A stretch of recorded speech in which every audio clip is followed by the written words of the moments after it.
अगर आपने इस मानवा का पार्ट 1 नहीं देखा है, तो आप नीचे दिए गए लिंक पर क्लिक करके उसे आसानी से देख सकते हैं, क्योंकि आगे की कहानी समझने के लिए पार्ट 1 देखना बहुत जरूरी है। तो चलिए, अब पार्ट 2 शुरू करते हैं। मैं बेलॉग को सामने खड़ा देखता हूँ। उसकी आंखों में डाउट है, जैसे वो खुद से ही सवाल कर रहा हो। शायद उसे लग रहा है, मैंने उसे इसलिए चुना क्योंकि वो वीक है, लेकिन सच्चाई कुछ और है। मैं उससे कहता हूं कि मैं अभी 10 लोगों से लड़कर आया हूं और वो अभी भी पूरी तरह ठीक है, लेकिन फिर भी मैं उससे स्ट्रॉन्गर हूं और इसी वजह से मैं उससे फाइट करना चाहता हूं। वो समझ नहीं पाता क्या हो रहा है। फाइट शुरू होती है, वो पहला अटैक रोक लेता है। अच्छा ब्लॉक, लेकिन ये सिर्फ शुरुआत है। मैं उसे बताता हूं ये कोई नॉर्मल स्पार नहीं है। अगर मैं चाहता तो अभी उसे खत्म कर सकता था। उठो, मैं सिर्फ एक बार दया दिखाऊंगा। आसपास के लोग पैनिक होने लगते हैं, लेकिन मैं साफ कर देता हूं ये फाइट कोई नहीं रोकेगा, और जो आज देख रहे हैं वो यहीं दफन रहेगा। बेलॉव फाइनली सीरियस हो जाता है। अब वो अपनी पूरी ताकत लगाता है, और सच कहूं, मैं पहले से जानता था बेलॉव वीक नहीं है। वो हमेशा अपने अपोनेंट्स को मैच करता था और फिर जानबूझकर पीछे हट जाता था। उसने खुद को रोका हुआ था। फाइट इंटेंस होती जाती है और फिर मैं अचानक रुक जाता हूं। वो कंफ्यूज हो जाता है, क्यों रुके? उसे लगता है मैं उसके साथ खेल रहा हूं, लेकिन ये मेरे लिए भी आसान नहीं है। उसे इस तरह पुश करना मुझे भी हर्ट करता है। वो मुझसे पूछता है मैं उसके बारे में क्या जानता हूं। मैं सीधा जवाब देता हूं, मैं उसे नहीं जानता, लेकिन एक चीज जानता हूं, दूसरों का ख्याल रखना तभी पॉसिबल है जब तुम खुद स्ट्रांग हो। वो मुझसे वीकर है, लेकिन मुझसे ज्यादा काइंड भी है, और यही बात मुझे पसंद है। लेकिन इस दुनिया में सिर्फ काइंडनेस से सरवाइव नहीं किया जा सकता, इसलिए उसे स्ट्रांग बनना ही होगा ताकि वो उस काइंडनेस को प्रोटेक्ट कर सके। मैं उससे माफी मांगता हूं क्योंकि ये तरीका काफी हार्श था, लेकिन जरूरी भी। अब ट्रेनिंग खत्म नहीं हुई है और जिंदगी भी नहीं। इस बार मैं उसे गिरने नहीं दूंगा। मुझे बुलाया गया है, और इस बार बात थोड़ी अलग है। लगता है मेरे एक्शंस पर नजर रखी जा रही है। शायद बेलप के साथ जो हुआ वो रिपोर्ट हो चुका है और अब मुझे टेस्ट किया जा रहा है। कुछ समय बाद अब मैं 15 साल का हूं और ऑफिशियली 3 स्टार नाइट। बाकी कैडेट्स अपनी सॉर्ट्स चूज कर रहे हैं, लेकिन मेरे लिए ये इतना सिंपल नहीं है। लूना खुद मेरी सॉर्ड चूज करना चाहती है। वो मुझे एक सॉर्ड दिखाती है, भारी है और पावरफुल भी, लेकिन वो मेरे लिए सही नहीं है। मैं मना कर देता हूं, शायद उसे ये पसंद नहीं आता। फिर वो दूसरी सॉर्ड दिखाती है, ब्रादामंते। ये सिर्फ एक सॉर्ड नहीं है, ये ऐसी वेपन है जिसे पाना भी आसान नहीं होता। अगर मैं खुद इसे चुनता तो मेरे सिबलिंग्स कभी एक्सेप्ट नहीं करते, लेकिन लूना ने खुद ये मेरे लिए चुनी है। मैं उसे धन्यवाद देता हूं, लेकिन वो थोड़ी हर्ट लगती है। शायद मैं अभी भी उससे डिस्टेंस रख रहा हूं। फिर ट्रेनिंग शुरू होती है। माइंड्स आई से देखो। मैं फिर से वही प्रैक्टिस करता हूं, लेकिन इस बार कुछ अलग महसूस होता है। तभी मुराकान बोल पड़ता है। वो मुझे वॉर्न करता है कि मैं अभी तैयार नहीं हूं ब्रादामेंट यूज करने के लिए। मुझे कम से कम 3 स्टार शैडो एनर्जी चाहिए, लेकिन मैं रुकने वाला नहीं हूं। मुझे पता है मैं जल्दी वहां पहुंच जाऊंगा, भले ही ये इम्पॉसिबल लगे। तभी जिली अचानक आ जाती है। वो मुझे बताती है इंस्ट्रक्टर गैरोन बुला रहे हैं, और इस बार ये सिर्फ ट्रेनिंग नहीं है, मुझे मेरा पहला मिशन मिला है। ये थोड़ा अजीब है।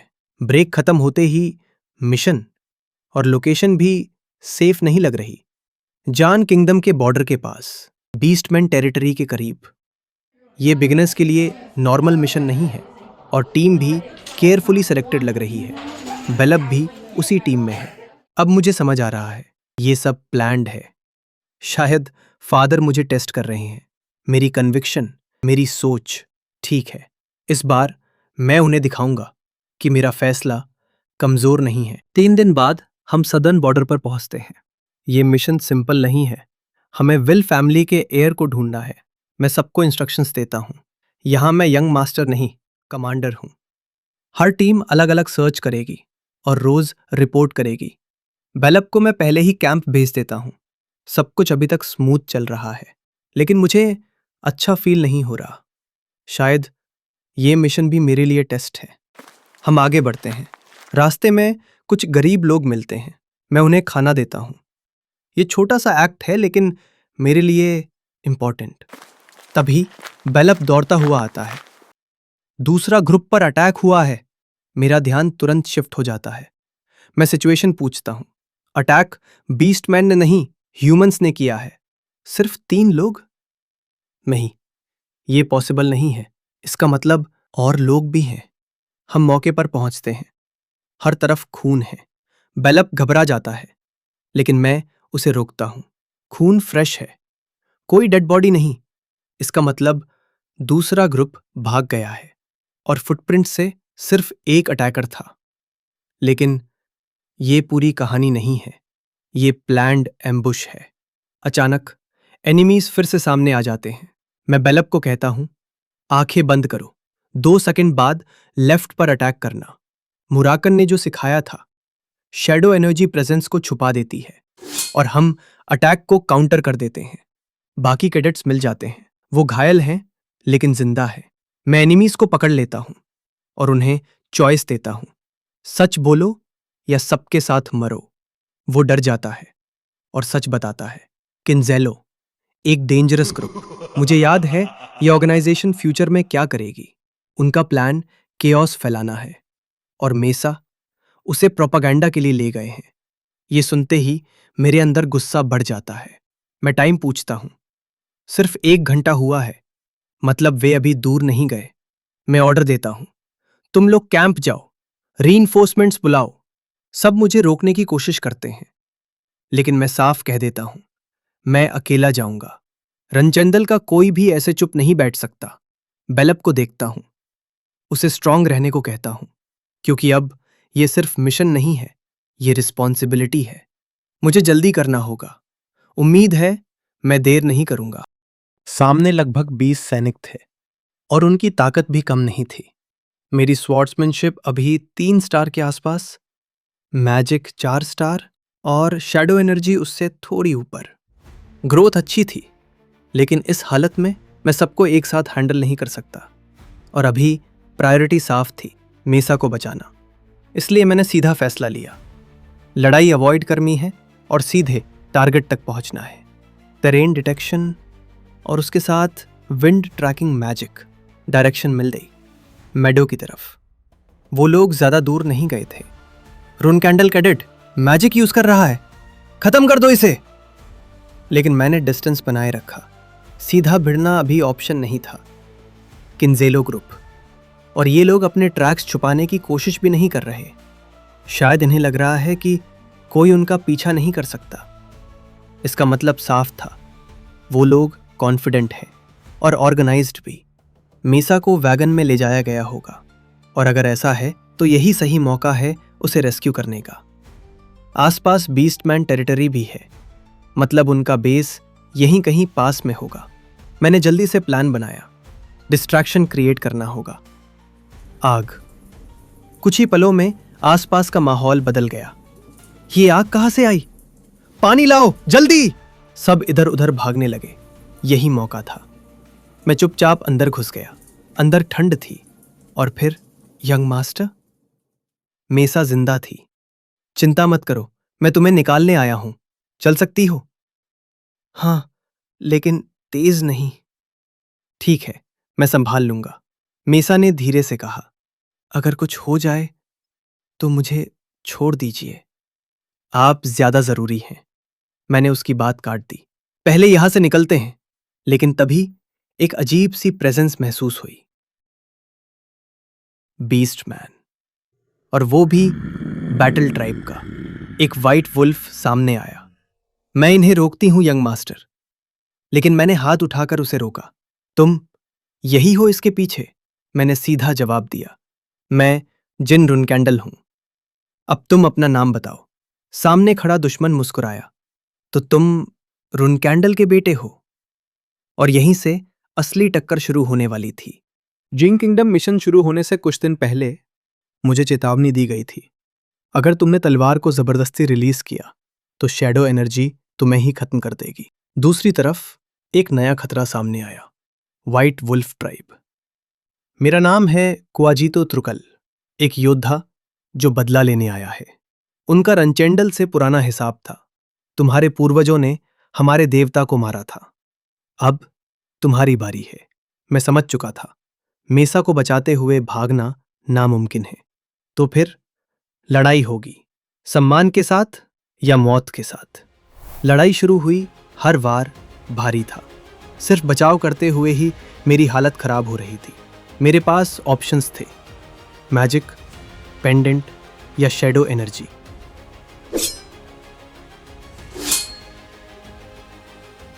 मैजिक काम नहीं करेगा और उसका इस्तेमाल करना खतरा है।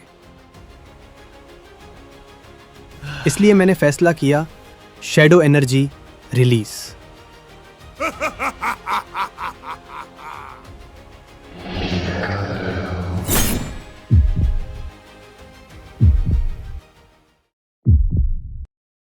दर्द बढ़ने लगा, कंट्रोल टूट रहा था।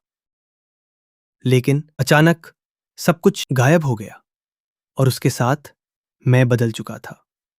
अब एनर्जी मेरे कंट्रोल में थी। लड़ाई का अंत तय था, लेकिन ये अंत नहीं था। कुछ देर बाद मुझे कुछ लोग मिले। वो मुझसे डर रहे थे। और उसी पल सब कुछ बदल गया। मिशन अभी बाकी था। मैं जिन रनचंडेल अपने पहले मिशन से लौट चुका था। बाहर से सब खत्म हो गया था, लेकिन असली कहानी अब शुरू होने वाली थी। सेम्बर सुरक्षित था और मिशन पूरा हो चुका था। उसकी आंखों में जो राहत थी वो अभी भी याद थी, लेकिन मेरे लिए वो बस एक काम था। घर लौटते ही सब कुछ पहले जैसा लगा। यंग मास्टर, आपने पहला मिशन सफलतापूर्वक पूरा किया। मैंने हल्का सा सिर हिलाया। शरीर थका हुआ था। नहाने की तैयारी कर दी गई है। मैं आगे बढ़ा ही था कि बटरफ्लाई, तुम ठीक थे ना? अचानक, आह! तुमने मुझे काटा क्यों? तुम समझते क्यों नहीं हो? मैंने साफ कहा था, तलवार की शक्ति को जबरदस्ती मत जगाओ। शैडो एनर्जी तुम्हें खत्म कर देगी। मैंने उसकी बात चुपचाप सुनी। मैं जानता हूं मैं क्या कर रहा था। नहीं जानते, तुम अपनी जान जोखिम में डाल रहे हो। कुछ पल के लिए सन्नाटा छा गया और आप स्ट्रॉबेरी पाई लाना भूल गए। ये सच में बड़ी समस्या है। मैंने गहरी सांस ली। ठीक है, अगली बार नहीं भूलूंगा। लेकिन मेरे अंदर कुछ बदल चुका था। शैडो एनर्जी, मैं उसे महसूस कर सकता था। 3 स्टार से सीधे मिड 4 स्टार। ये साधारण नहीं था। इस रास्ते पर चलने वाले ज्यादातर लोग मर चुके थे और अब मैं उनमें से एक था जो बच गया। मैंने आंखें बंद की। अब दोबारा वो गलती नहीं करूंगा। लेकिन बाकी लोग, वो मुझ पर विश्वास नहीं कर रहे थे। उसने व्हाइट वुल्फ को हराया? ये संभव नहीं है।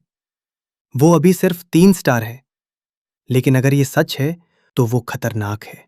और अब वो इंटरमीडिएट क्लास में आएगा। कमरे का माहौल बदल गया। डर साफ दिखाई दे रहा था।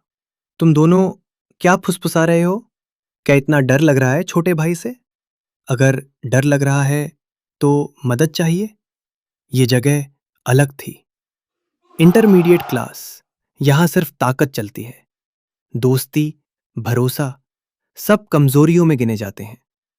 यहां तक कि भाई भी एक दूसरे के खिलाफ खड़े हो जाते हैं। मुझे पता था, आसान नहीं होने वाला। अगर मुझे अपनी शैडो एनर्जी को पूरी तरह इस्तेमाल करना है तो मुझे और मजबूत बनना होगा। 5 साल, मुझे 6 स्टार तक पहुंचना होगा। 6 स्टार, एक बेहतरीन योद्धा। 7 स्टार, एक मास्टर। और उसके आगे वो स्तर जहां लोग गिने चुने होते हैं।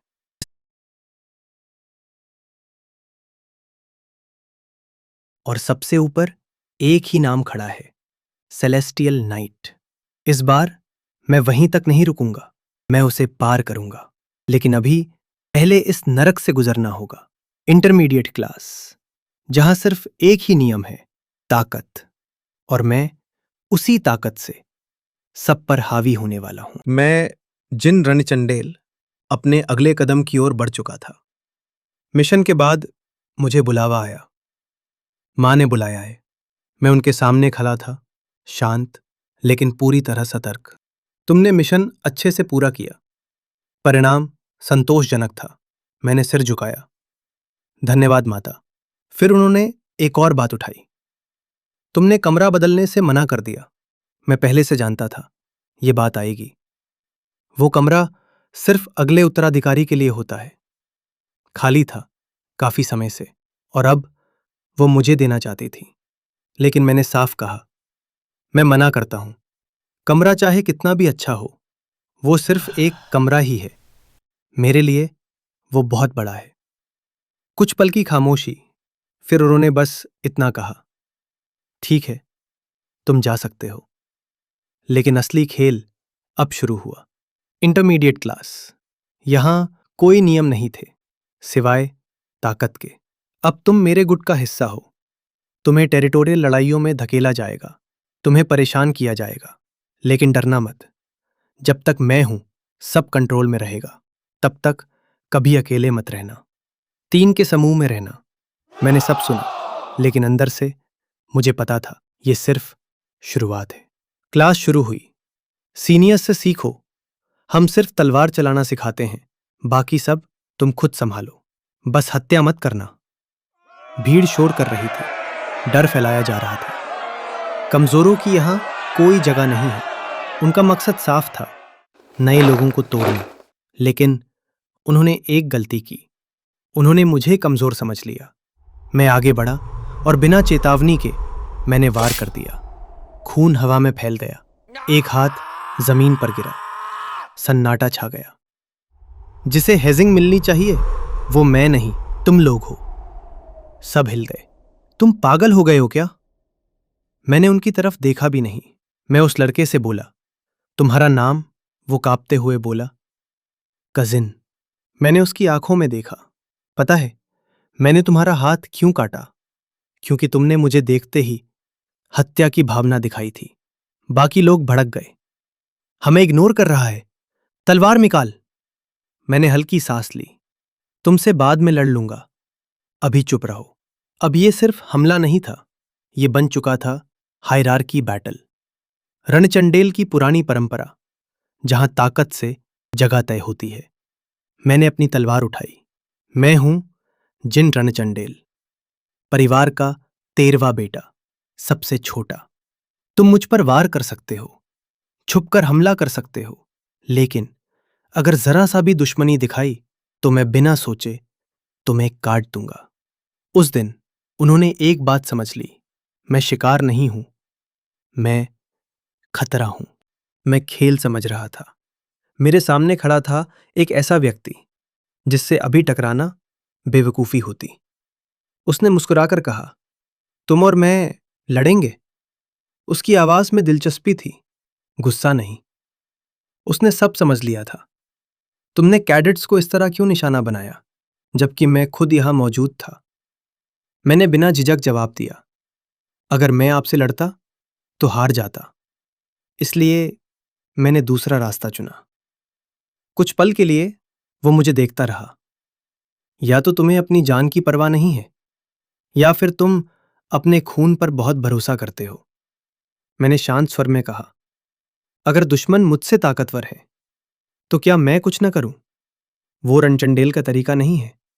जान एक पल में जा सकती है, लेकिन सम्मान हमेशा रहता है। कमरे में सन्नाटा छा गया।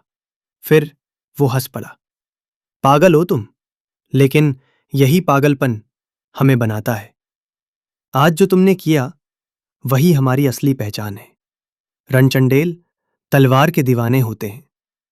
उस दिन के बाद क्लास शुरू हुई, लेकिन माहौल बदल चुका था। अब सब मुझे अलग नजर से देख रहे थे। मैंने उन्हें देखा।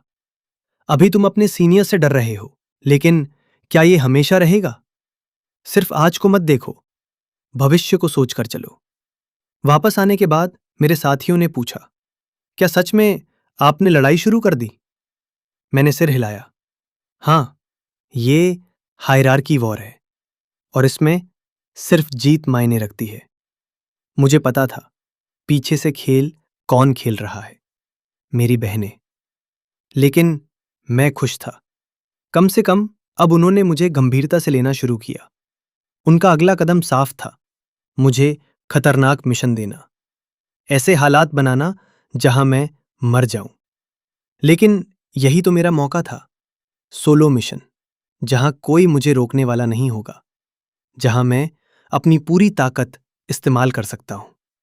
मैं हल्का सा मुस्कुराया, ये तो मेरे लिए अच्छा है। फिर शुरू हुई स्पेशल ट्रेनिंग, एक अलग जगह, सिर्फ हमारे जैसे लोगों के लिए।